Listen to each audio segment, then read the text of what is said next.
Bienvenue sur Terre de Mission, l'émission religieuse de TV Liberté, en ce dimanche 28 avril, dit dimanche in albis dans la liturgie traditionnelle et dit dimanche de la divine miséricorde dans la nouvelle liturgie. Trois invités dans notre émission. Tout d'abord Jeanne Smith, à propos des déclarations du pape émérite Benoît XVI, qui a rendu public le 11 avril dernier un texte sur les abus sexuels dans l'Église. Ensuite, un photographe qui vient de publier une vie de moine au cœur des Capucins, superbe album sur la vie capucine, qui est une famille franciscaine. Et puis enfin, nous accueillerons monsieur l'abbé Alexis Garnier, qui est l'aumônier du pèlerinage de Notre-Dame de Chrétienté, à propos du prochain pèlerinage de chrétienté qui aura lieu les 8, 9 et 10 juin, de Notre-Dame de Paris à Notre-Dame de Chartres, sur le thème « La paix du Christ par le règne du Christ ».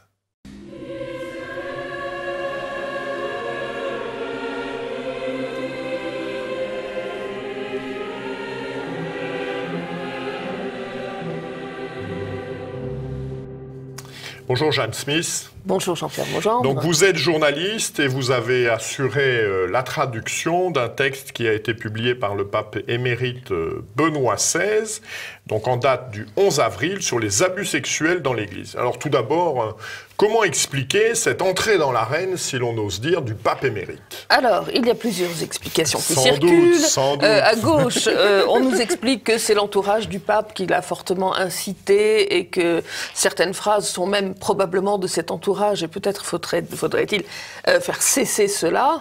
C'est l'avis de certains journalistes catholiques de gauche française ou italiens. Massimo Fagioli dit qu'il faut peut-être imposer un devoir de silence au pape. En fait, on s'aperçoit, et ça c'est grâce au blog d'Yves Daoudal que je l'ai trouvé, qu'en réalité, il semblerait que le pape émérite ait publié ce texte, et écrit plus exactement ce texte, pour qu'il soit distribué aux participants au sommet sur les abus sexuels au Vatican fin février. Et que cela a été refusé par le pape François. Alors, c'est l'avis, c'est ce que croit savoir Sandro Magister. C'est cohérent avec l'introduction de ce texte où le pape émérite explique qu'il voulait, d'une certaine manière, apporter un regard, même s'il n'avait plus la responsabilité, ne portait plus la responsabilité directe de cette affaire. Donc il reconnaît qu'il a porté, il dit « je suis au courant, je devrais pouvoir parler » et finalement ça lui a été refusé. Et il a dû faire le tour un peu, il dit qu'il a pris contact avec le cardinal Parolin, secrétaire d'État, ouais. Qu'il a pris contact en outre avec le pape François. Il ne dit pas s'il a eu l'accord ou non, mais qu'il a jugé opportun de publier, alors on a envie de dire quand même, son texte dans une revue théologique allemande destinée au clergé de Bavière. Donc vous voyez, quelque chose d'assez restreint, mais enfin ça a explosé dans les médias catholiques internationaux. Alors dans ce document, le pape émérite Benoît XVI évoque un changement de perspective de la théologie morale catholique depuis les années 60 et en particulier depuis le Concile. De quoi s'agit-il? Alors, clairement, il met en cause une volonté de fonder la morale chrétienne.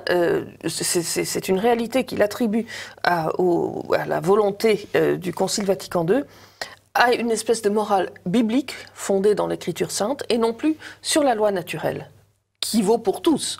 Alors il y a évidemment une faiblesse là-dedans, c'est que la morale chrétienne ne s'applique plus qu'aux chrétiens, aux catholiques, et la loi naturelle, si on l'oublie, eh bien on a le relativisme complet. En fait, c'est ça l'axe de son intervention, c'est en gros de dire, écoutez, comment voulez-vous arriver à un accord sur une protection minimale des jeunes si par ailleurs tout part à volo et si on est devant... Alors il parle d'une révolution ou d'une modification.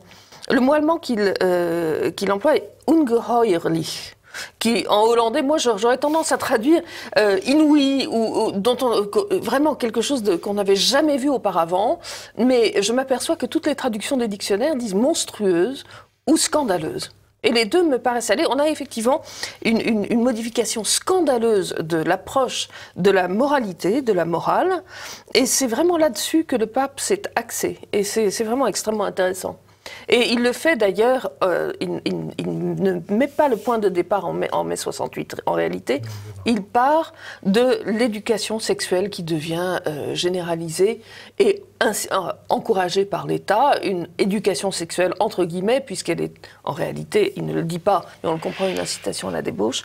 Et dans la réclamation au Saint-Père, Jean Madiran a une page fabuleuse là-dessus, où il explique, c'est en 74, que depuis des années, on assiste, depuis 1958 en réalité, depuis la mort de Pie XII, on assiste à cette entrée de l'éducation sexuelle qui existait déjà par ailleurs dans l'Église, et il qualifie cela de pornographie catholique, à la suite d'ailleurs de Pie XII. Et là, cette page, je l'ai citée longuement sur mon blog, où j'analyse le texte de Benoît XVI. Vraiment, il y a un concours d'approche, un concours de vision entre Jean Madiran et le pape émérite aujourd'hui sur cette question.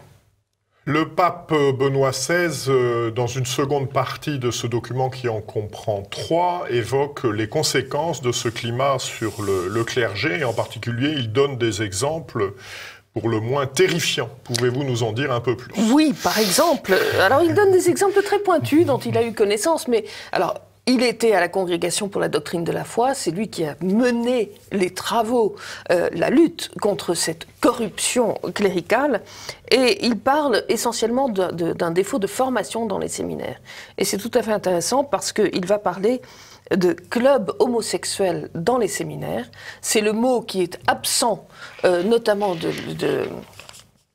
de différentes analyses de la crise des agressions sexuelles, non seulement contre des enfants, mais aussi contre des adolescents, principalement des agressions homosexuelles sur des adolescents. Quand Benoît XVI évoque les clubs homosexuels au sein de certains séminaires, on comprend très bien qu'il désigne là une cause très précise. Il désigne aussi un autre fait. Et en plus, il dit que c'est un phénomène très répandu. Il dit un grand nombre. Non, il ne dit pas un grand nombre, il dit dans divers séminaires, c'est le mot exact.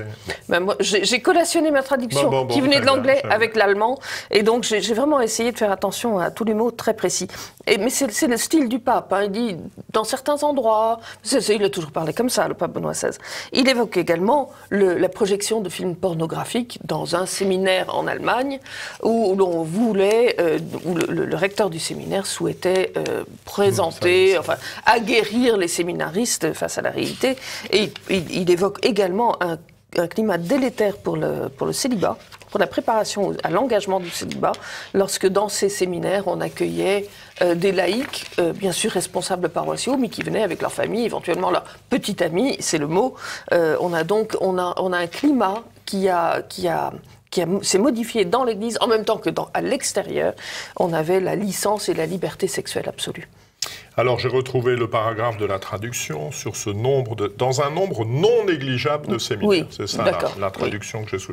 Alors, quel remède propose le pape émérite? Le pape émérite propose que l'on en revienne à une conception naturelle de la morale, fondée sur Dieu, c'est très intéressant. Il explique que la morale dans une société sans Dieu est une morale absolument sans fondement, parce que société sans sens ni but, en réalité.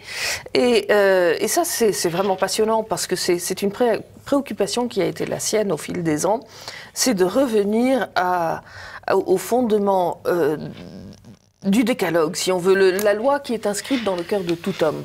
Donc pour lui, il y a clairement une déliquescence morale généralisée qui s'exprime bien sûr dans la pédophilie. D'ailleurs, la pédophilie est le seul mot qu'il emploie explicitement. Mais il a parlé des clubs homosexuels et il parle aussi d'une espèce d'acceptation sans précédent d'une dissolution morale à travers, dans nos sociétés occidentales notamment, où tout est permis finalement. Et on voit très bien qu'il dit, tant que tout sera permis, il parle même des excès vestimentaires des années 70, tant qu'on pourra s'habiller n'importe comment, faire tout ce que l'on veut de manière consensuelle, évidemment, on s'en va dans une direction qui ne permet pas une chasteté réelle, y compris chez les prêtres.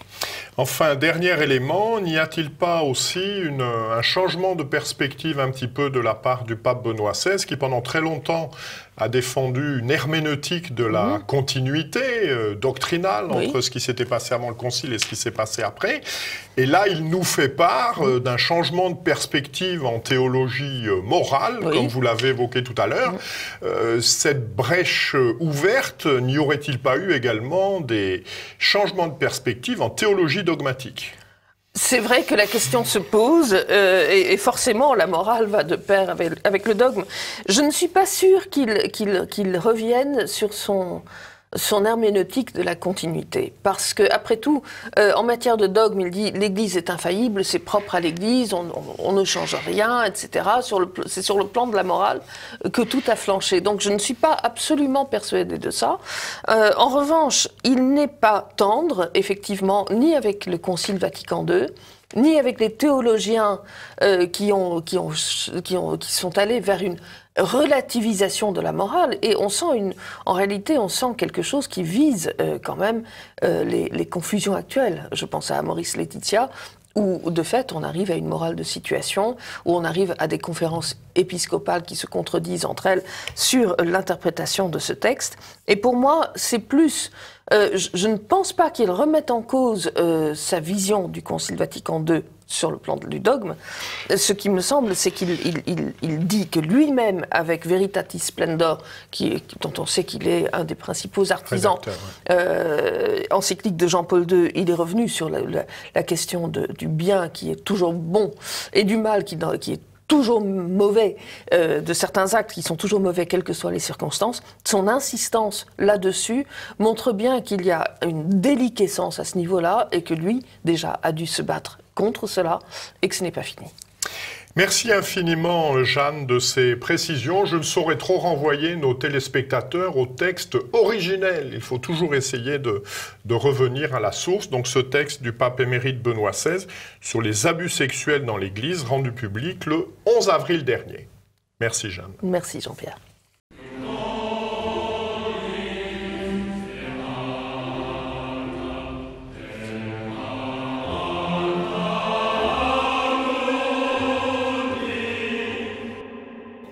Bonjour Jean-François Talivet. Donc vous êtes photographe professionnel et vous venez de publier un album absolument superbe, Une vie de moine au cœur des Capucins. Ce sont des photos de Capucins. Alors comment vous est venue l'idée de faire cet album de photos ? Alors l'idée m'est venue, je rentrais en voiture, je suis dans le sud-ouest, je suis basé dans le sud-ouest et je rentrais en voiture et je les ai croisés en marchant en file indienne le long de la route et je me suis dit tiens... Que font ces hommes? Est-ce qu'il y a un film? Donc j'ai toujours mon appareil photo avec moi, je les ai attendus, je les ai pris en photo lorsqu'ils sont revenus à ma portée, on a discuté, et puis ils se sont évaporés dans la nature, et j'ai gardé les photos, je les ai développées, et quelques temps après, je les ai revus, et je leur ai montré les photos, et je leur ai dit j'aimerais bien continuer quelques photos avec vous, voir votre vie, comprendre. Et donc, petit à petit, j'ai eu une autorisation. Ça a été un peu long pour avoir l'autorisation de pouvoir même pénétrer dans la procure et rentrer. Et c'est le père Antoine de Morgon qui a donné l'autorisation. Et grâce au père Pio-Marie, qui est à Orin, il m'a bien guidé, bien aidé. J'ai pu commencer à les prendre en photo en silence, lorsqu'ils sont au repas, lorsqu'ils sont en cérémonie, et lorsqu'ils sont en train de vivre ensemble. Et voilà. Et de là, je me suis dit, j'ai assez de matériel, parce que c'est un travail de 2 ans et demi. Et donc, je me suis dit, je vais pouvoir faire peut-être une expo et même un livre. Et voilà, petit à petit, ça s'est... Alors, vous avez vécu avec les moines, vous avez franchi la clôture. Qu'est-ce qui vous a marqué dans leur personnalité, au contact quotidien avec eux? Alors, bon, j'ai pas vécu tout le temps avec eux, mais j'ai passé une semaine et 2 ans et demi où je suis venu régulièrement dans la clôture avec eux. Et ce qui me marque, c'est leur simplicité, leur joie de vivre, leur sobriété, ils sont efficaces aussi en même temps, ils sont simples, sobres, efficaces. Ils ont une manière de vivre qui est très, très, très, très dure. C'est pas évident de vivre comme eux, mais Mais il n'y a rien qui dépasse, c'est propre, c'est beau, ils sont magnifiques. Enfin, pour moi, ils se rapprochent le plus de ce que on m'a appris, inculqué de la religion catholique, c'est ceux qui se rapprochent pour moi le plus près de la vie de Jésus. Oui, oui. Alors justement, pouvez-vous nous dire quelques mots de la spiritualité, d'abord de Saint François, puisque c'est la famille franciscaine, et de l'originalité des Capucins? Alors ça, c'est... la spiritualité... La spiritualité, pour eux, c'est la pauvreté. Enfin, la pauvreté, tout donner à Dieu et imiter la lettre de Jésus au plus près. Et ils font ça, oui. Je sais pas comment vous expliquer. Ils font ça très bien. Enfin, ils font ça avec. C'est dur et en même temps ils sont naturels, ils ont ils vivent de mendicité, ils vivent de simplicité et ils demandent rien à personne. Et ouais, c'est des gens très instruits en plus et qui étudient beaucoup. Et je crois qu'être capucin c'est pas évident, c'est quelque chose de très dur parce que avoir tout ça en même temps, moi j'ai vécu une semaine avec eux complète. C'est austère. C'est dur à suivre, oui, c'est austère. Ouais, c'est joyeux et simple, mais austère. Austère, ah oui, très austère. Et d'ailleurs, ils n'ont pas de montre, ils n'ont aucune valeur, rien ne leur appartient. Ils ne possèdent rien, et c'est même l'originalité, par exemple, par rapport aux bénédictins. Ils ne sont même pas propriétaires de leur couvent dans lequel ils se trouvent, etc. C'est vraiment la pauvreté évangélique. La communauté n'est propriétaire de rien, de rien, de rien. De rien, oui, oui. Et bon, après, au niveau même, ils ont un timing. Alors, personne n'a de montre, mais ils sont chronométrés, ils ont un timing. Oui, grâce à cette cloche qui est dans le couvent et qui retentit à certains moments de la journée. Et de là, ils se dirigent, grâce à ce son, ils savent ce qu'il faut faire. Ouais, alors, quelle est l'histoire de cette communauté qui aujourd'hui a 3 implantations en France et quelle est sa situation ? Alors, ils sont en train je pense, de s'agrandir, de grandir. Ils ont de plus en plus de fidèles qui viennent de toutes les nations et qui veulent être capucins. Bon, mais c'est pas si facile que ça. On ne devient pas capucin du jour au lendemain. C'est compliqué. Et mais ils font pas vraiment ils font pas de commercial, ils font pas de pub pour parler d'eux. Et donc du coup, moi ce livre, ça me permettait aussi de parler d'eux un peu, parce qu'on quand je les ai connus, c'était l'époque du Bataclan, enfin de tous ces attentats. Bon, les gens avaient tendance à les confondre avec des djihadistes, avec tout ça. Enfin, c'était un peu dur pour eux d'avoir ce ressenti vis-à-vis des gens. Et moi, ça m'avait marqué. Je leur ai dit, mais on va faire un livre et on va montrer comment vous êtes. Comment vraiment vous êtes, et les gens vous verront bien, et voilà, le livre est fait, et c'est ce que je voulais démontrer, que ce sont des gens honnêtes, bons, sincères.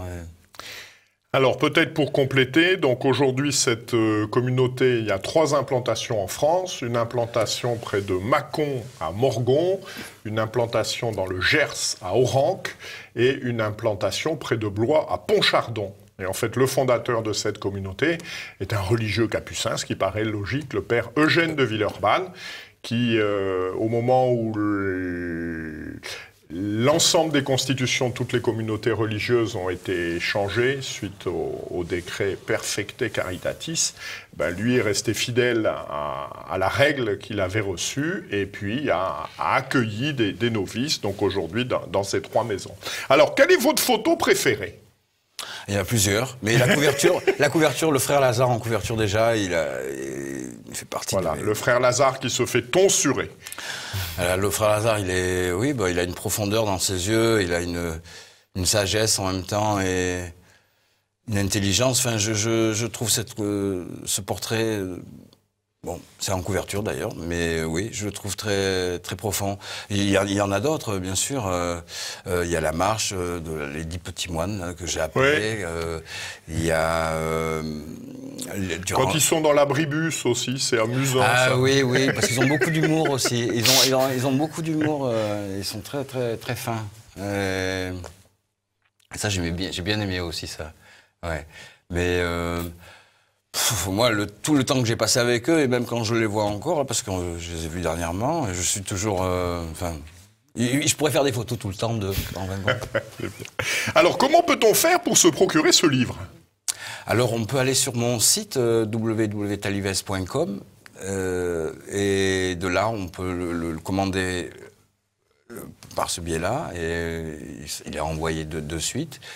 Ou alors par le monastère de Morgon ou de Orenc, où là le livre se trouve. Et on essaye de le distribuer dans différents couvents et monastères et un peu partout, mais c'est bon, c'est pas, on n'est pas encore, je suis pas encore au point là-dessus, mais ça va venir, ça va venir. Ouais. Voilà. Eh bien, je vous remercie infiniment et vraiment, je conseille à nos téléspectateurs de faire l'acquisition de ce livre. C'est superbe dans les temps troublés que nous vivons. Je crois qu'il est réconfortant de voir qu'il y a encore de saints religieux et de saints moines qui vivent les initiatives, les intuitions de leurs fondateurs, puisque les Capucins ont vocation à prêcher des missions, en particulier des missions paroissiales, souvent dans des milieux populaires et ruraux. Merci infiniment.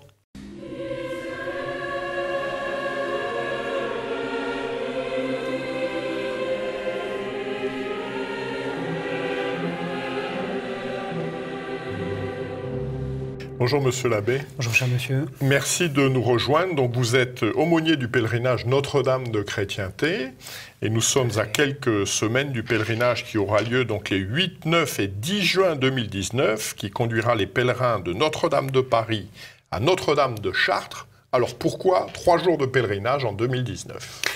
Oui, c'est pas une question rhétorique de poser ça, effectivement, puisque on prend du temps, on va dégager 3 jours de notre temps sur un week-end qui plus est très agréable, probablement ensoleillé, la Pentecôte. Et il est bon de se poser la question du sens de ce pèlerinage en 2019. Alors d'abord, c'est le bien de notre âme. C'est toujours ça qui est premier. Voilà. Dans la vie intérieure, il y a une loi un petit peu radicale, bien résumée, qui dit que celui qui n'avance pas recule. Il n'y a pas de surplace dans la vie intérieure. Et nous avons besoin de ces moments plus forts, plus intenses d'exercice spirituel. Le pèlerinage est toujours une occasion de conversion, de ferveur renouvelée, de progrès spirituel. Pour beaucoup, c'est un retour à Dieu. C'est également l'occasion de discerner une vocation ou un appel, un engagement au service du Christ, au service de l'Église, au service de la société civile aussi, de la société temporelle. Et puis, il ne faut pas oublier un point d'équilibre, c'est que si on demande beaucoup au bon Dieu, il faut être capable de lui donner un peu. Et je pense que c'est une manière aussi de donner à Dieu, tout simplement, ce temps, cet effort, chacun à sa mesure, pendant 3 jours. C'est un acte public aussi, un acte public de foi, de prière et de pénitence. Je pense qu'il est bon que nos rues françaises, que nos campagnes françaises, que nos villages français voient encore passer de grands pèlerinages. Ça peut être aussi un témoignage de foi vis-à-vis des musulmans pour qui le Hajj, le pèlerinage massif, et en nombre fait partie de la culture. Et puis c'est une démarche des commandements, il faut le faire une fois dans sa vie. Voilà.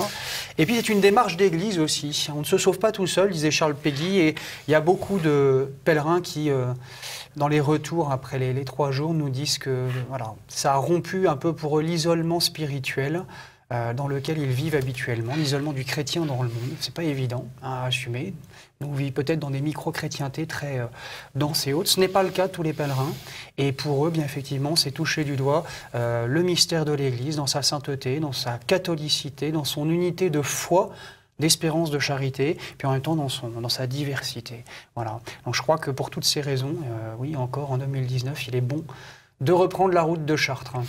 Vous avez choisi comme thème la paix du Christ par le règne du Christ. Alors on n'entend pas souvent parler de la paix du Christ, mais on entend encore moins souvent parler du règne du Christ. Pourquoi ce thème? Que signifie-t-il?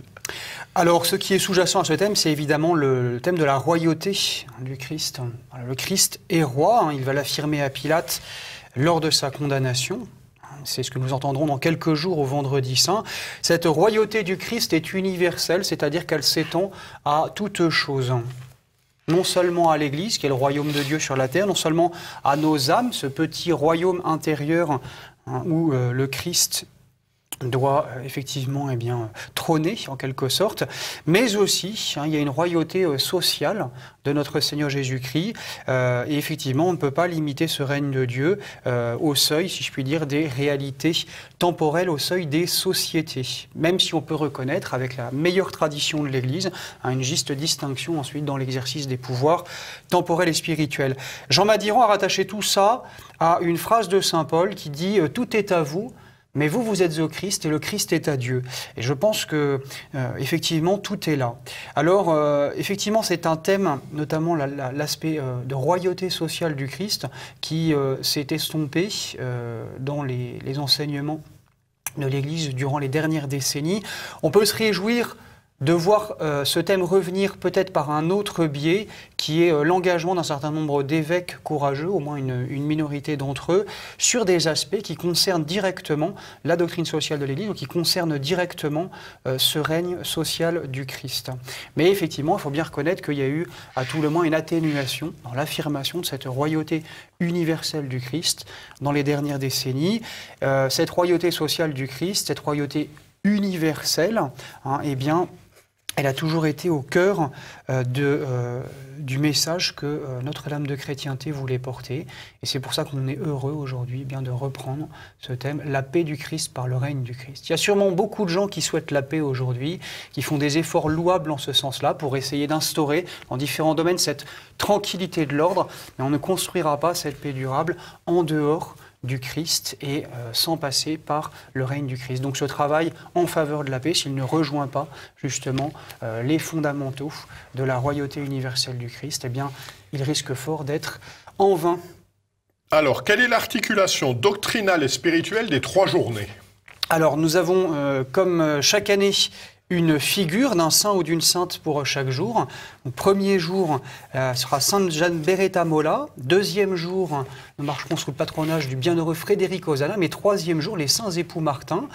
Le premier jour sera consacré à étudier l'un des premiers piliers de la doctrine sociale de l'Église, qui est la dignité de la personne humaine.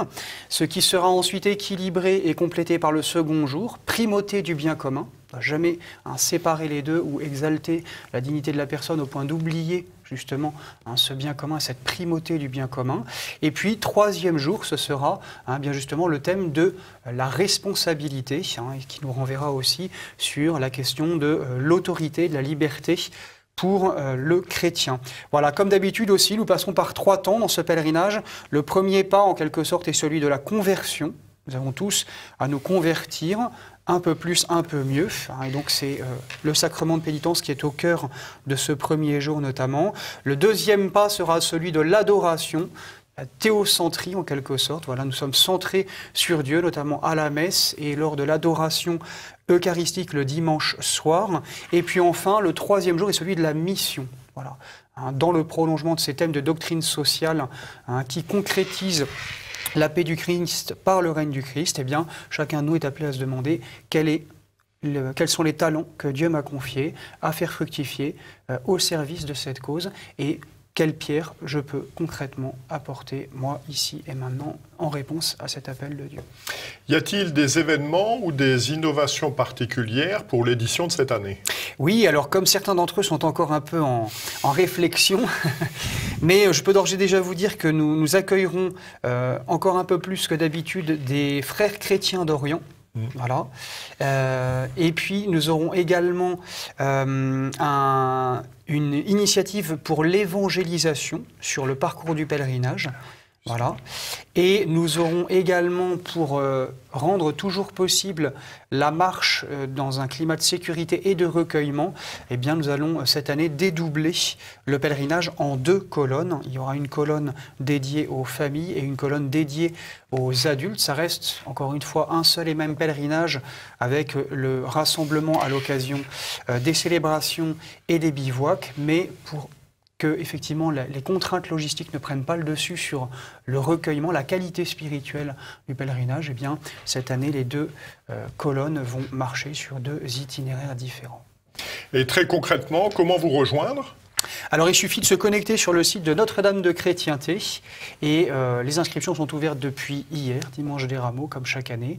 Et donc, vous trouvez en ligne tout ce qu'il faut pour pouvoir vous inscrire et pour pouvoir trouver, si je puis dire, le pèlerinage à votre pointure. Voilà, puisque ce n'est pas une performance physique et que chacun accomplit un pèlerinage en donnant la mesure de générosité, la mesure d'effort qui lui convient. Si vous ne pouvez pas marcher, sachez qu'on peut prier avec la tête et les bras et le cœur, soit comme ange gardien à distance, soit en rejoignant les nombreux services qui préparent et assurent le bon déroulement de ce pèlerinage. Et je terminerai simplement aussi avec la joie que nous avons d'accueillir Monseigneur Léonard, qui est archevêque émérite de Malines-Bruxelles. C'est lui qui viendra visiter les pèlerins sur le bivouac le dimanche soir, célébrer la messe de clôture et donner l'homélie.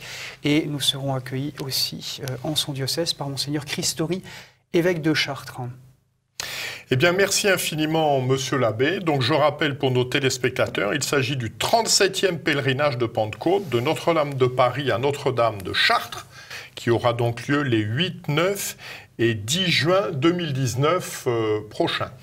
D'ici là, donc, nous nous retrouverons pour la prochaine émission de Terre de Mission qui aura lieu le 5 mai prochain, et que donc Dieu, qui est Père, Fils et Saint-Esprit, nous garde. Bon dimanche à tous.